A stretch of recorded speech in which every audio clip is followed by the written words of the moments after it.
ചായ കുടിച്ച പിന്നെ മൂത്രമൊഴിക്കാൻ മുട്ട്. പെണ്ണുങ്ങളായ മൂത്രം പിടിച്ചു വെക്കാനാണോ? രാവിലെ പോന്നാ പിന്നെ രാത്രി പുരയിലെത്തുന്നവരെ ഞാൻ പോരില്ല. ഒരു പെൺകുട്ടി അവളുടെ ജോലി സ്ഥലത്ത് അല്ലെങ്കിൽ വിദ്യാലയത്തിൽ അതുമല്ലെങ്കിൽ യാത്രയിൽ സ്വന്തം പ്രാഥമിക ആവശ്യങ്ങൾ നിർവഹിക്കുന്നതിന് നേരിടുന്ന പ്രയാസങ്ങളെ പറ്റിയാണ് ഈ സിനിമ. ആണുങ്ങളെ പോലെ പോകുന്ന വഴിക്കെല്ലാം നിർത്തി ഒരു ടോയ്ലറ്റ് ഇല്ലാത്ത സ്ഥലത്ത് സ്ത്രീകൾക്ക് മൂത്രമൊഴിക്കാൻ പറ്റില്ലല്ലോ. അത്തരം അടിസ്ഥാന സൗകര്യങ്ങൾ പോലും ഒരുക്കാൻ നമ്മുടെ ഗവൺമെന്റുകൾ ഇനിയും ഒരുപാട് വളരേണ്ടിയിരിക്കുന്നു. ഇനി പബ്ലിക് ടോയ്ലറ്റുകൾ ഉണ്ടെങ്കിൽ തന്നെ അത് വൃത്തിഹീനമായിരിക്കും.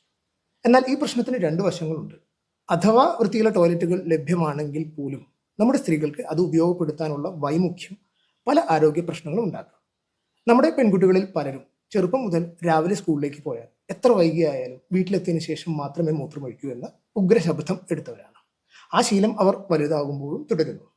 വേഗാനധാരിയത്, അതായത് do not control your urge എന്ന ആയുർവേദിക് പ്രിൻസിപ്പിൾ പ്രകാരം ഇത് നിങ്ങൾക്ക് പല അസുഖങ്ങളും വരുത്തിവെക്കാം.